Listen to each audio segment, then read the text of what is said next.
The paper grocery bags slip from my fingers before I fully process what I'm seeing.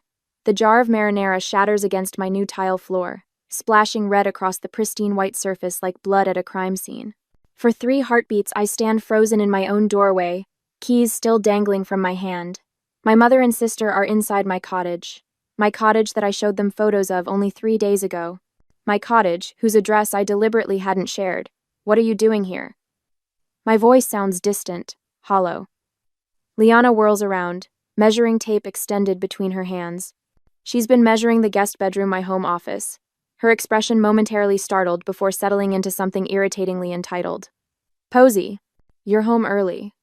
Mom straightens from where she's been rearranging my sofa and armchair, creating a configuration I hate. We thought you'd be at work until 5. That doesn't answer my question. I step over the growing puddle of sauce, my shoes sticking slightly to the floor. How did you get in here? Mom waves dismissively.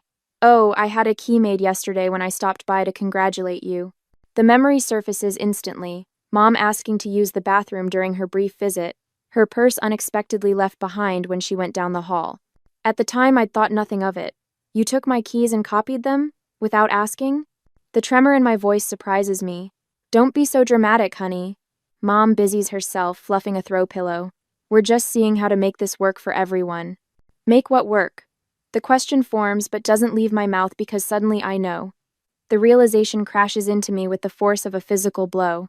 Fragments of childhood flash before me, Liana's 11th birthday with the hired clown and backyard carnival, while my own celebration that same year had been a store-bought cake in our living room. Mom's dismissive, "It's just not in the budget for you," contrasted with the lavish spending for my sister. The pattern had never stopped. When I announced I was house hunting last month, Mom hadn't congratulated me.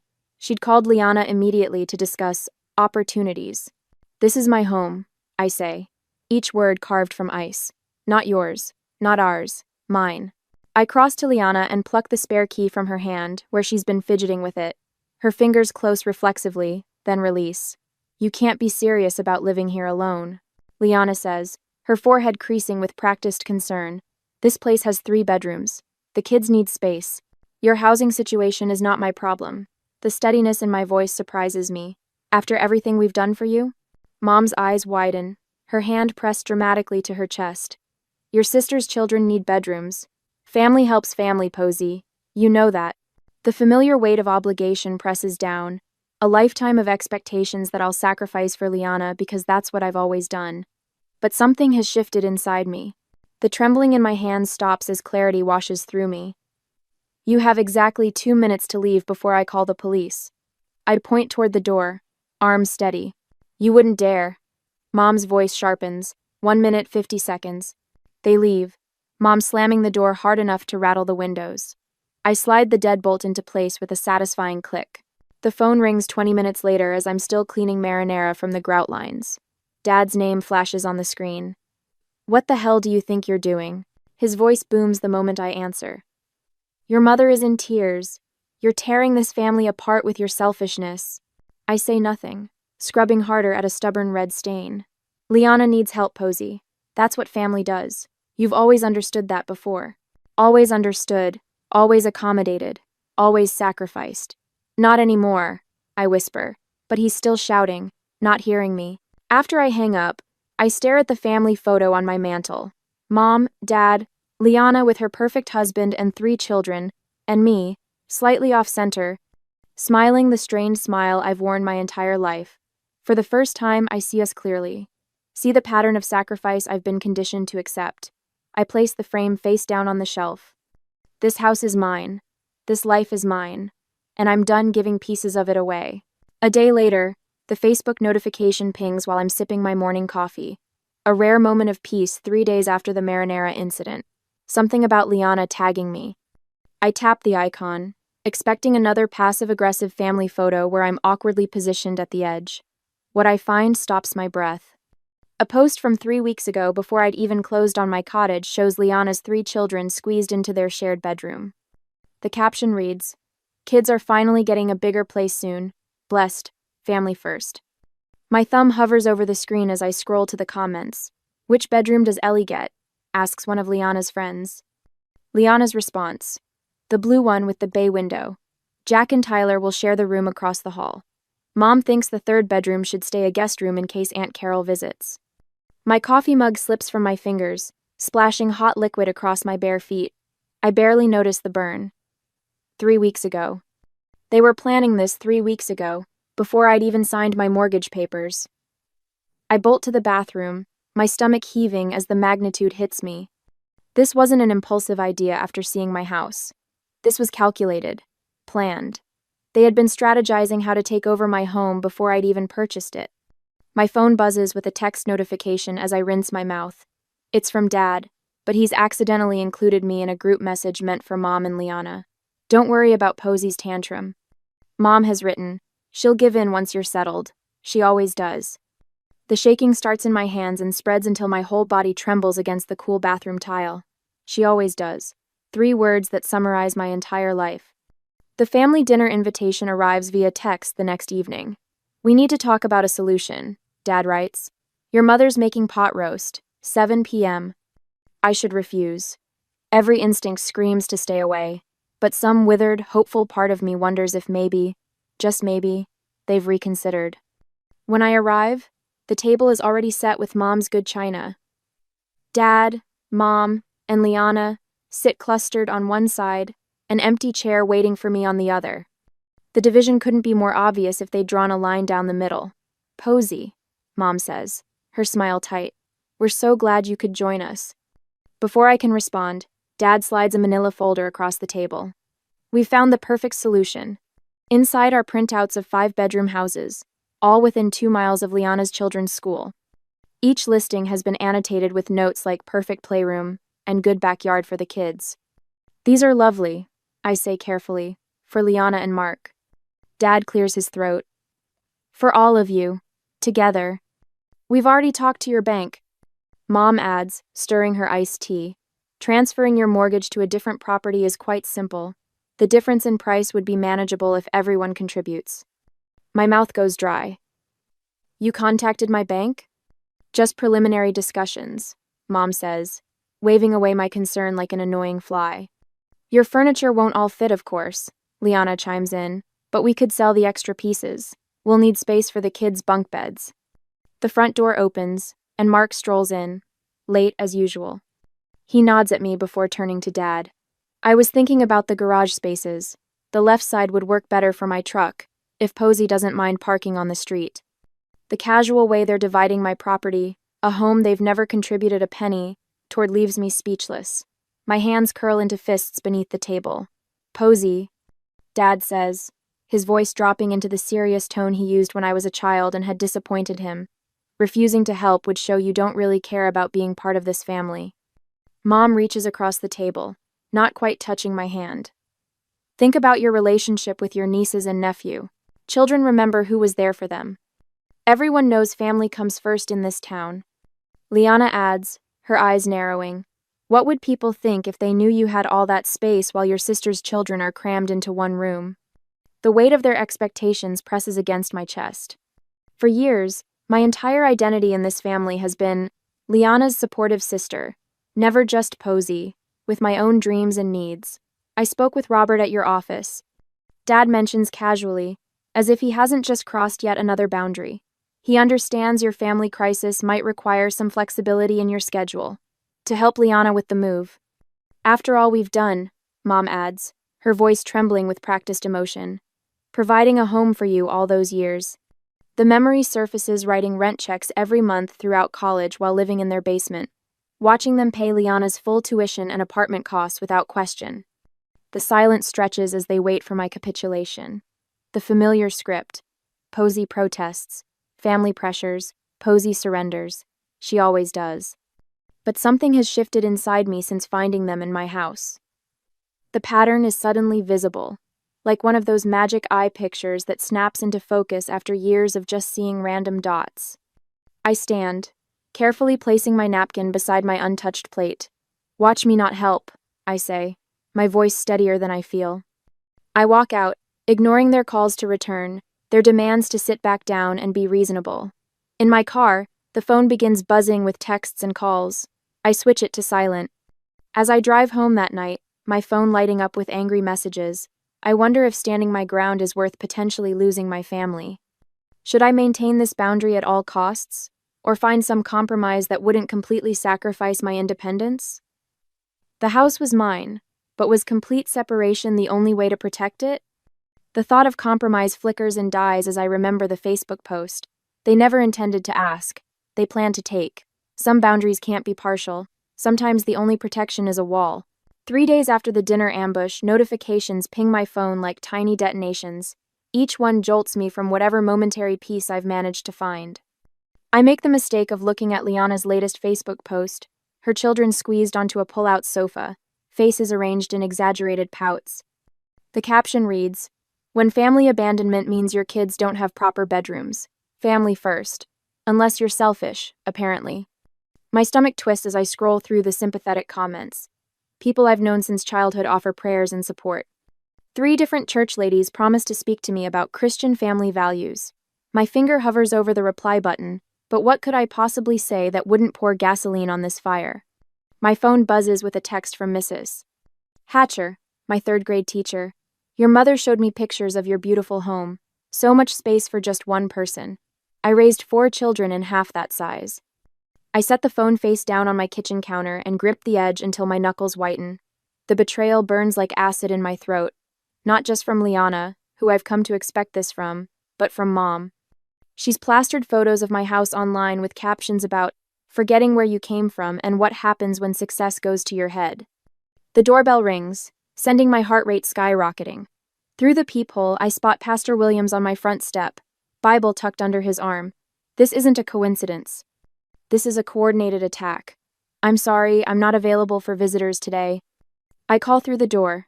"Posey Adams, I've known you since you were in Sunday school. Your family is concerned, and as your spiritual advisor."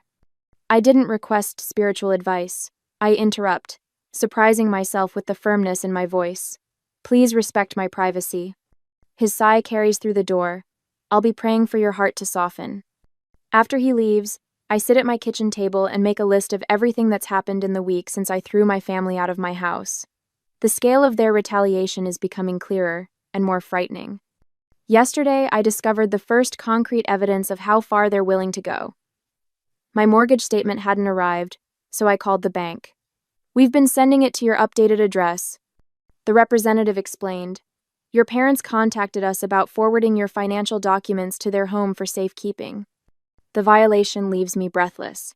They nearly succeeded, would have, if I hadn't been vigilant about my payments. What else have they diverted? What other pieces of my life are they quietly commandeering? Sleep has become almost impossible. I lie awake, cataloging potential vulnerabilities, jumping at every creak and rustle outside my windows. The thought of checking my mail each day fills me with dread.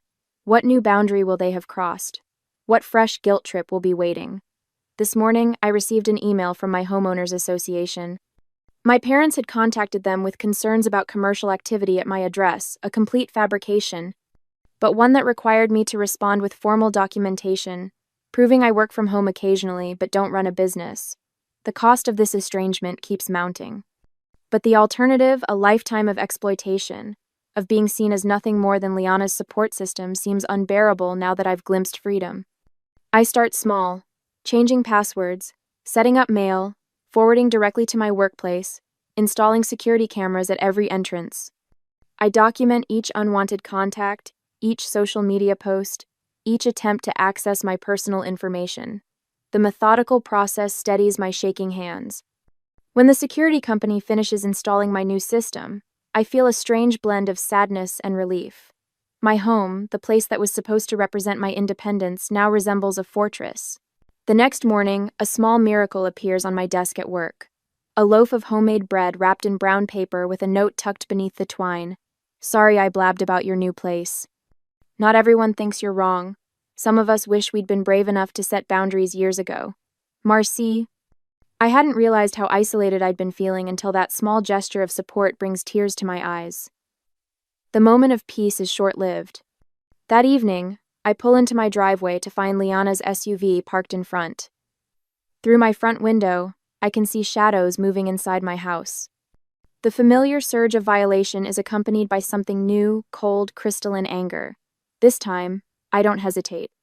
I call the police from my car, watching as neighbors peek from behind curtains at the unfolding drama. By the time the officer arrives, my family has noticed me sitting in my driveway. They spill onto the front porch, Mom's face contorted with self-righteous indignation, Dad's reddened with anger, Liana clutching her purse to her chest like a shield. "She's throwing her own family onto the street," Liana cries dramatically as the officer approaches. "We were just visiting." "With what key?" I ask calmly, showing the officer my security camera footage on my phone. "I didn't give you permission to enter my home." Mom steps forward, eyes darting toward the gathering neighbors. "How could you call the police on your own blood? What will people think?" Something shifts inside me. The question that has controlled my entire life, what will people think, suddenly seems absurdly irrelevant. "I don't care what they think," I say, my voice steady. "I care what I think, and I think this ends today." The officer escorts them from my property with a warning about trespassing. As they drive away, I realize something profound. I've spent my entire life afraid of disappointing my family, measuring my worth by their approval. But I've never considered how consistently they've disappointed me, how little they've valued my independence, my choices, my right to a life that isn't defined by what I can give them. The next day, Dave, a friend from college who now practices family law, helps me draft a formal cease and desist letter. "They're counting on your guilt," he tells me as we review the document. "They've weaponized it your whole life." When Liana shows up at my workplace the following week, her eyes swollen from theatrical crying, my coworkers form an unexpected protective barrier. Marcy intercepts her at the front desk. Two others happen to join me for lunch when Liana tries to ambush me in the parking lot. The contrast is stark. These people who owe me nothing respect my boundaries without question, while my family, who should protect me, tramples every line I draw. With each day, I find my voice growing stronger. "No" becomes easier to say. "This doesn't work for me" rolls off my tongue without apology. The words, "I've made my decision," no longer feel like a betrayal. At home, I change all the locks, upgrade my security system with door cameras that send alerts to my phone. I gather financial records, text messages, social media posts, a paper trail documenting years of exploitation. The folder grows thick with evidence I hope never to need but feel safer having. The notification appears on my phone while I'm in a meeting 2 days later. The doorbell camera shows my mother on my front step, trying a key in my lock while glancing nervously over her shoulder. The key doesn't work. I've changed the locks twice since the last confrontation. Her expression darkens as she tries again, then reaches into her purse for what appears to be another key. My heart pounds as I watch the footage. This isn't over. This is just beginning. I spend my Sunday afternoon assembling evidence like puzzle pieces on my dining room table. Every trespass, every manipulation, every lie documented with military precision. The security camera footage plays on my laptop, showing Mom trying 3 different keys in my front door yesterday while I was at work. I add the timestamp to my spreadsheet and feel a curl of satisfaction, rather than the usual guilt. "This looks comprehensive," Dave says, adjusting his reading glasses as he reviews my documentation. My lawyer friend has squeezed me into his Sunday, bringing the scent of coffee and legal pads into my living room. "The cease and desist letter should be ready tomorrow. Will you be okay delivering it yourself?" I need to do this myself. I add the mortgage company's call recording to a labeled folder. The representative's voice still rings in my ears. "We spoke with someone claiming to be your mother about transferring your mortgage to another property. We informed her this wasn't possible without your direct authorization. My therapist Judith's advice guides my hand as I organize everything. Document, don't engage. Facts, not emotions. Boundaries, not arguments." Monday morning, I place the certified letter in my mother's hands. She doesn't open it, just stares at me with wounded eyes as if I've betrayed her by protecting myself. "You'll regret this," she whispers, but takes the envelope. 3 days pass in blessed silence. No calls, no texts, no unexpected visits. I sleep through the night for the first time in weeks. Thursday brings the inevitable escalation. I'm reviewing code at my desk when Marcy from accounting appears at my cubicle, eyes wide. "Your parents are in the lobby," she whispers. "They told reception your sister was in an accident, and they need you immediately." Cold dread washes through me until I spot the text from Liana complaining about her kids' school lunches time-stamped 2 minutes ago. I find my parents arguing with our receptionist, Mom dabbing at dry eyes with a tissue while Dad demands I be brought out immediately. Family emergency. He barks at the young man behind the desk. Her sister's been hurt. I just texted with Liana, I say, stepping into view. My voice remains steady despite the tremor in my hands. She's fine. Mom drops the tissue. Posey! Thank goodness. We've been so worried. Miss Adams? My boss appears beside me, her expression carefully neutral. Is everything all right? Dad attempts his charming smile. Family matter. We'll just borrow Posey for a bit. My family appears to be lying about a medical emergency to disrupt my workday, I tell my boss, loud enough for the entire reception area to hear. I apologize for the disturbance. Security escorts them out while I return to my desk, ignoring the stares. That evening, I discover Liana's latest attack, a GoFundMe page titled, Housing Crisis, Help My Children Have a Home, with my photo prominently featured. One email to the platform's legal department, citing unauthorized use of my image, and the campaign disappears by morning. My father's voicemail that night slips from rage into accidental truth. You ungrateful little, do you know what you've done? We had it all planned out. We were going to move in whether you liked it or not, and now you've embarrassed your mother in front of... I save the recording with a grim smile. When my company announces an opening at their new branch in Colorado Springs, I find myself weighing a promising opportunity against running away from conflict. Would moving mean letting them win? Or was it my chance for a fresh start beyond their reach? My support system rallies around me like a protective wall. Dave sends a formal warning to my family, outlining the legal consequences of continued harassment. Judith helps me craft responses that stay firmly factual without engaging their emotional bait. My boss offers flexible hours during what she calls this transitional period, her eyes knowing but never pitying. Your house needs better security, says Tara, my realtor friend, walking the perimeter of my property. Motion-sensing lights here and here, and reinforce this back door. I'd expected to feel alone in this fight. Instead, I've discovered allies I never realized I had, people who value my boundaries and recognize my family's toxicity. The tide begins to turn. Aunt Susan calls to ask hesitantly about the other side of the story. Cousin Mike messages that he doesn't think it's right what they're asking.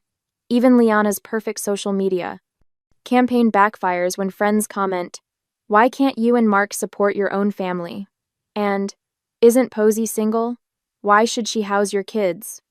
Their facade is cracking, revealing the selfishness beneath. The job offer letter arrives in my email Friday afternoon. Colorado Springs branch manager glows on my screen like a beacon. Something loosens in my chest, possibility perhaps. Or freedom. For the first time in weeks, I smile without reservation. A week later, at home, the cherry pie sits on my kitchen counter like a crimson trap. Mom stands beside it, fingers tapping against the granite, in a rhythm I've known since childhood. The beat of her impatience, when I'm not immediately agreeing to her plans.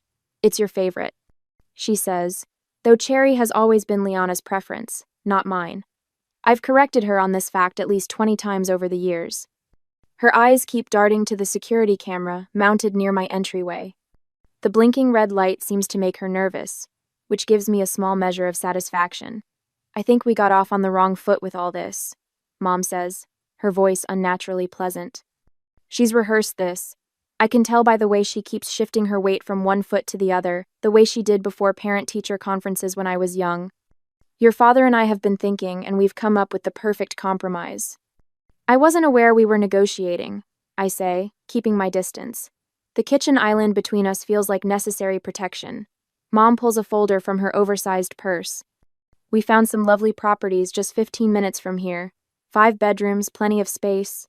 She slides several glossy listings toward me. You sell this cottage, we all move into one of these. There's even a mother-in-law suite for Liana's family.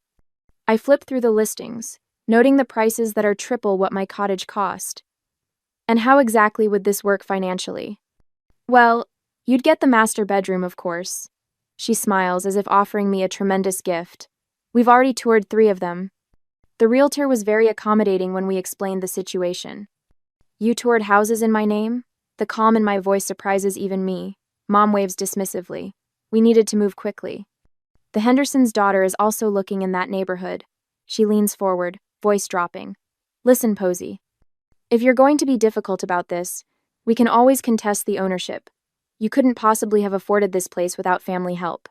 Family help? The words taste bitter. You mean the full rent I paid while living at home during college? Or perhaps you're referring to the student loans I'm still paying off while Liana's education was fully funded? Mom's face hardens. Don't be ungrateful. I walk to my office without responding, and return with an envelope. I place it on the counter between us, next to her untouched pie. What's this? She doesn't reach for it.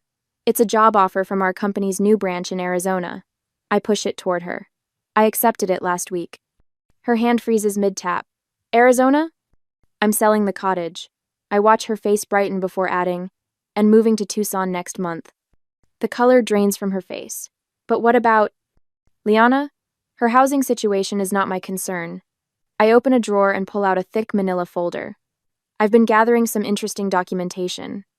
I spread the contents across my counter, financial records showing my paid rent throughout college, alongside Liana's fully funded education. Birthday expenditure comparisons, showing the thousands spent on her celebrations versus the bare minimum for mine. Loan papers for the cars they bought her while I saved for my used Honda. What is this supposed to be? Mom's voice has lost its rehearsed quality. Evidence. I pull out my phone and tap the screen. And here's my security footage showing 17 unauthorized entry attempts on my property. Mom stares at the screen, watching herself and Liana testing keys in my lock, peering through windows, even once bringing a locksmith who thankfully refused the job. I'm not running away. I say, gathering the papers. I'm running towards something better, a life where I'm valued, not just useful.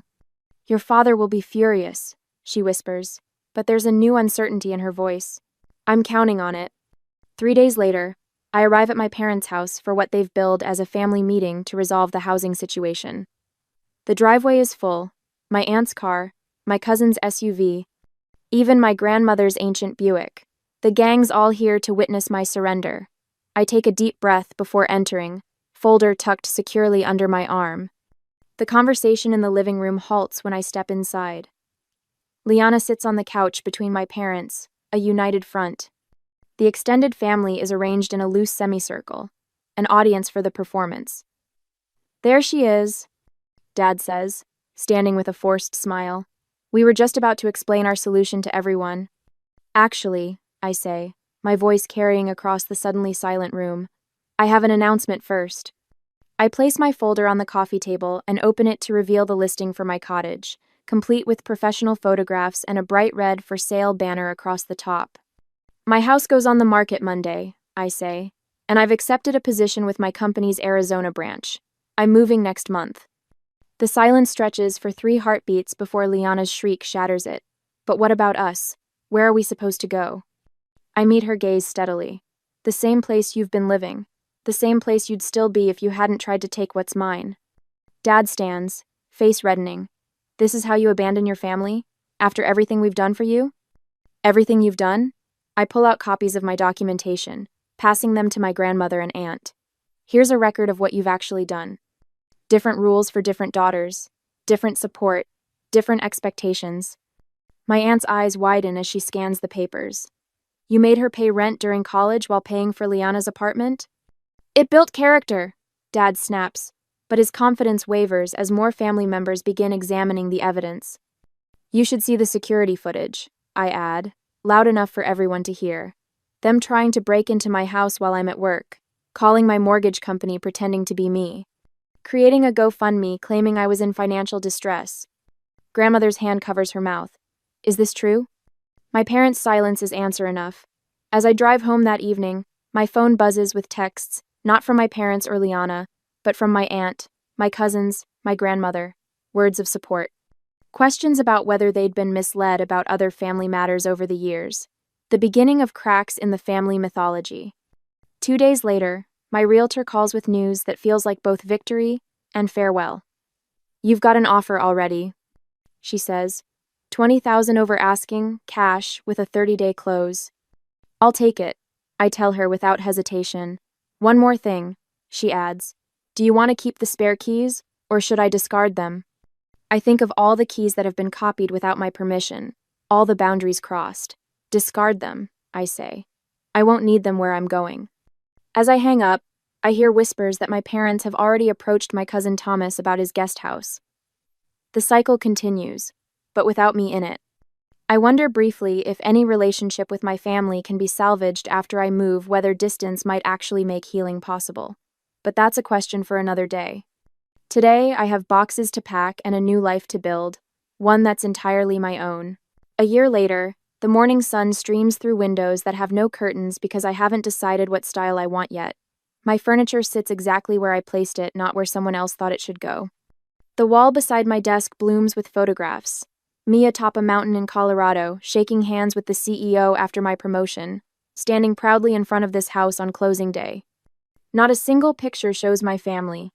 My phone rests on the counter, its screen occasionally lighting up with notifications. A year ago, I would have lunged for it, heart racing at the possibility of another accusation or demand. Now, I glance at it with casual indifference. Unknown numbers route straight to voicemail, and several familiar ones too. Outside, through the kitchen window, my garden catches the morning light. Rows of basil, thyme, and rosemary herbs Mom always claimed would overwhelm her delicate palate thrive in neat beds. Brilliant orange marigolds border the walkway, their pungent scent a childhood favorite. I was never allowed to plant near the house. Too common. Mom had said when I was 10, "We're putting in roses instead." I bite into a fresh strawberry from my own patch and smile at the sweetness. The doorbell rings precisely at noon. Friends file in carrying gift bags and platters, their faces bright with genuine happiness to see me. No one has an agenda beyond celebration.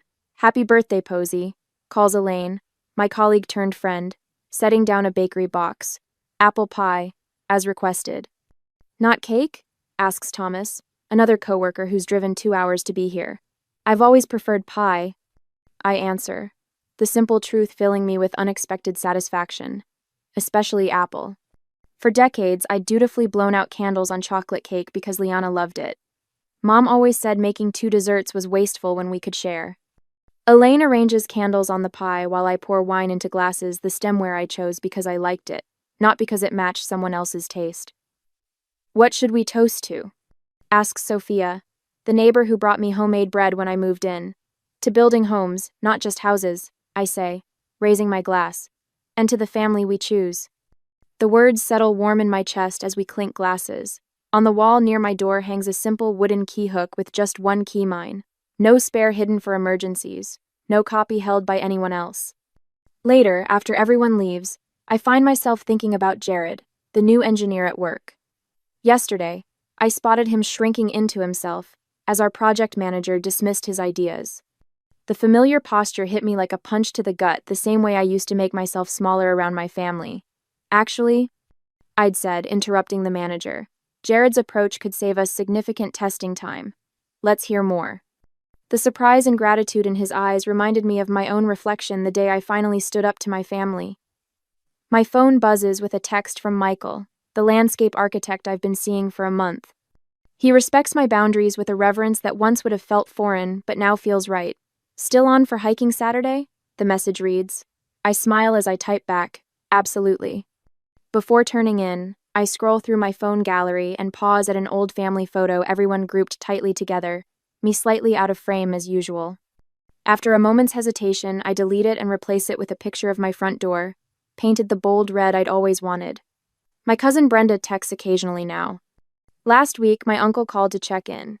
These tentative connections with extended family happen on my terms, with clear boundaries that they've learned to respect.